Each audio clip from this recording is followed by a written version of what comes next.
एक तरफ जहां मालदीव और चीन आपस में मिलकर भारत की टांग खींचने में लगे हुए हैं, वहीं दूसरी तरफ भारत कुछ ऐसे प्रोजेक्ट पर काम कर रहा है जिससे चीन की इकोनॉमी भी जल्द ही पीछे हटने वाली है। और इसमें सबसे ज्यादा नुकसान मालदीव को होने वाला है, क्योंकि भारत के प्रधानमंत्री नरेंद्र मोदी ने किसी अन्य कंट्री की बजाय भारत में ही 1 करोड़ घरों की छत पर सोलर पैनल्स लगाने की बात कही है। इससे मालदीव को इसलिए नुकसान होने वाला है क्योंकि भारत की कुछ कंपनियां मालदीव में सोलर पार्क सेटअप करने वाली थी, लेकिन अब मालदीव में सोलर पार्क सेटअप करने की बजाय इस प्रोजेक्ट पर भारत में खुद इन्वेस्ट किया जा रहा है। दरअसल भारत के अयोध्या में राम मंदिर की सफलतापूर्वक प्राण प्रतिष्ठा के बाद भारत सरकार ने सूर्योदय योजना का अनाउंसमेंट कर दिया है। इस प्रोजेक्ट का मुख्य मकसद पॉल्यूशन को कम करने के साथ साथ इलेक्ट्रिसिटी कंजप्शन के लिए उपयुक्त मात्रा में इलेक्ट्रिसिटी जनरेट करना है। यही नहीं, इसके अलावा इस प्रोजेक्ट की केबल सिंगापुर तक बिछाई जानी है, जिससे अन्य देशों को भी इलेक्ट्रिसिटी एक्सपोर्ट करके प्रॉफिट कमाया जा सके। भारत के 1 करोड़ घरों की छत पर सोलर पैनल्स लगाने के बाद एक बड़ी मात्रा में इलेक्ट्रिसिटी प्रोड्यूस होगी और इस तरह की रिन्यूएबल एनर्जी का यूज करके पॉल्यूशन को कम किया जा सकेगा। पूरी अपडेट क्या है इस वीडियो में समझते हैं और आपको यह भी बताएंगे कि चीन की गोदी में बैठे मालदीव को इस प्रोजेक्ट से किस तरह का झटका लगने वाला है। लेकिन आगे बढ़ने से पहले इस वीडियो को एक लाइक करके चैनल को सब्सक्राइब जरूर कीजिएगा, जिससे हमारे चैनल की नई वीडियो सबसे पहले आपको मिल सके। दरअसल मेन खबर यह है कि इस समय भारत में जिस तेजी के साथ इलेक्ट्रिसिटी की रिक्वायरमेंट बढ़ रही है, उसके लिए भारत को अन्य देशों से भी इलेक्ट्रिसिटी इंपोर्ट करना पड़ रहा है। और अभी हाल ही में कुछ दिनों पहले जब भारत के विदेश मंत्री एस जयशंकर प्रसाद नेपाल के दौरे पर गए हुए थे, तो नेपाल से 10,000 मेगावाट बिजली 10 सालों तक इंपोर्ट करने की डील को फाइनलाइज किया गया।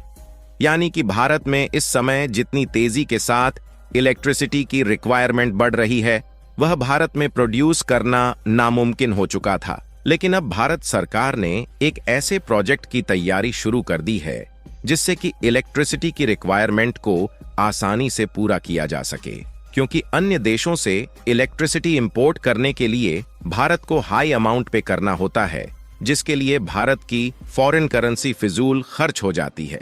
और अब भारत की इलेक्ट्रिसिटी कंज्यूम को पूरा करने और इलेक्ट्रिसिटी अन्य कंट्रीज को एक्सपोर्ट करके प्रॉफिट कमाने के लिए भारत ने एक नए कदम को आगे बढ़ा दिया है।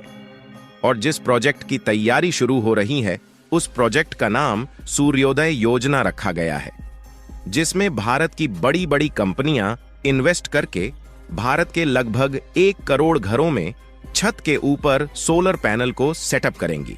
और इस प्रोजेक्ट को सेटअप करने के लिए लगभग 25,000 करोड़ रुपए का निवेश किया जा रहा है, जिसमें टाटा पावर, वारी सोलर एनर्जी और बोरोसिल रिन्यूएबल जैसी दिग्गज कंपनियां पार्टिसिपेट कर रही हैं।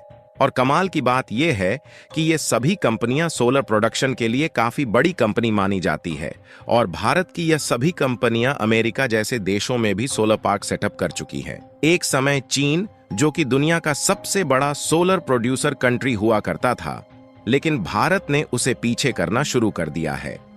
यदि इस समय ग्लोबली देखा जाए तो अमेरिका जैसे डेवलप्ड देशों ने चीन की सोलर सेल्स कंपनियों को बाहर निकाल दिया है और वहां पर भारत को जगह मिलना शुरू हो चुकी है। और भारत में सूर्योदय योजना का इंफ्रास्ट्रक्चर पूरी तरह से तैयार हो जाने के बाद हम दूसरे देशों को भी इलेक्ट्रिसिटी एक्सपोर्ट करने वाले हैं। और इससे मालदीव को इसलिए नुकसान होने वाला है क्योंकि पिछले साल यानी कि 2023 की शुरुआत में मालदीव और भारत के बीच एक डील फाइनल हुई थी, जिसमें भारत ने मालदीव में फ्लोटिंग सोलर पार्क को बनाने की बात कही थी। भारत के द्वारा सेटअप किए जाने वाले इस फ्लोटिंग सोलर पार्क की खास बात यह थी कि इससे मालदीव में इलेक्ट्रिसिटी जनरेटर के उपयोग को कम किया जा सकता था। हालांकि इस प्रोजेक्ट पर भारत की 2 कंपनियां ताज एक्सकोटिका और इस्पा ने ज्वाइंट वेंचर में काम करना शुरू कर चुकी थी।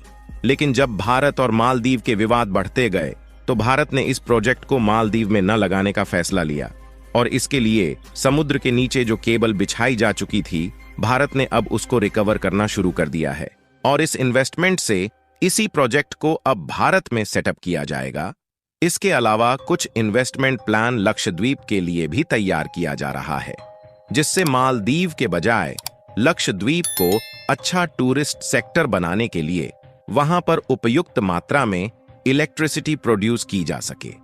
इसीलिए चीन की गोदी में जा बैठा मालदीव अपने आप को बहुत सुरक्षित मान रहा है, लेकिन अभी भी शायद मालदीव को इस बात का अंदाजा नहीं है कि भारत की इकोनॉमी जल्द ही चीन की इकोनॉमी को बीट करने वाली है, क्योंकि भारत ने जिस तेजी के साथ रिन्यूएबल एनर्जी पर वर्क करना शुरू किया है, उससे यूएई, यूनाइटेड स्टेट और कनाडा जैसे देश, जो कि पहले चीन को अपने प्रोजेक्ट सौंप रहे थे, लेकिन अब उन्होंने इस प्रोजेक्ट को भारत की कंपनियां को देना शुरू कर दिया है।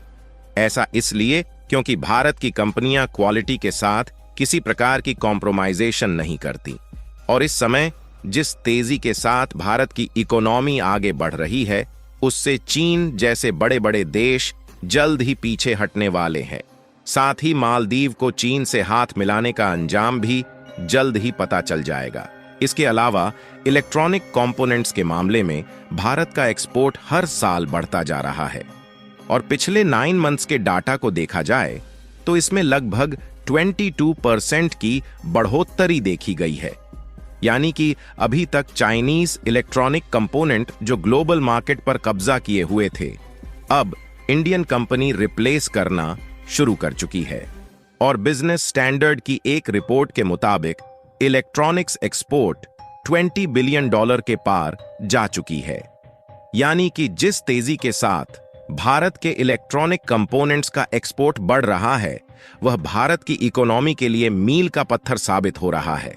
और कमाल की बात यह है कि इलेक्ट्रॉनिक्स एक्सपोर्ट में केवल 52% स्मार्टफोन का कंट्रीब्यूशन है, और इससे भी अच्छी बात यह है कि भारत में प्रोड्यूस एप्पल्स के आईफोन सबसे ज्यादा ग्लोबल मार्केट में एक्सपोर्ट किए गए हैं, और एप्पल्स के आईफोन की कीमत ज्यादा होने के कारण इसका प्रॉफिट मार्जिन भी अधिक होता है, जिससे भारत की जीडीपी में इसका भी कंट्रीब्यूशन काफी ज्यादा होता है। आपको बता दें कि मालदीव ने भले ही भारत से दुश्मनी मोल लेकर चीन के साथ ट्रेड रिलेशंस को बढ़ाना शुरू कर दिया है, लेकिन जल्द ही मालदीव को इस गलती का अंजाम पता चलने वाला है।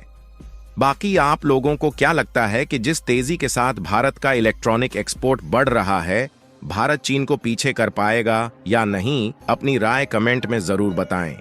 मालदीव के खिलाफ भारत के इस शानदार कदम के लिए वीडियो को एक लाइक जरूर कर दीजिए, और अपने मित्रों तक इस वीडियो को शेयर करें ताकि उन्हें भी जानकारी मिल सके।